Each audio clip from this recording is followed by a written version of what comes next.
మీరేమనుకుంటున్నారు? ఈ కొద్ది గెలుపుతోనే గెలుపు అనుకుంటారు. బట్ ప్రజల అకౌంట్ ఎట్లుంటుందంటే అసెంబ్లీ ఎలక్షన్స్ వరకు మీ పాపాలనన్నీ వాళ్ళ కడుపులో దాచుకుంటారు. అసెంబ్లీ ఎలక్షన్ వచ్చినప్పుడు మాత్రం మీ పాపాలనన్నీ కడిగేటువంటి పరిస్థితి వస్తుందని చెప్పి నేను ఈ సందర్భంగా మాట్లాడితే, ప్రజాపాలన ప్రతి ఒక్కడు మాట్లాడతాడు. ప్రజాపాలన అద్భుతమైన పాలన. ఏ ఒక్క ప్రాజెక్టు కేసీఆర్ గారు, లేదంటే మున్సిపల్ మినిస్టర్గా కేటీఆర్ గారు, ఇండస్ట్రీసు అవన్నీ ఆన్గోయింగ్ ప్రాజెక్టులు శంకుస్థాపన చేసిరే తప్ప ఏదో ఒక్క ప్రాజెక్టు కట్టిరా?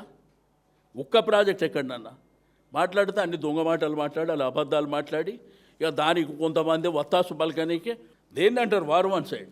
195% వస్తే వారు వన్ సైడ్. మీకు ఇంత క్లియర్గా మీకు 1000 వస్తే మాకు 500 చిల్లర వస్తున్నాయి. ఇది క్లియర్ కట్ కదా? కాబట్టి ఒకసారి ప్రజలు అన్నీ వాచ్ చేస్తున్నారు.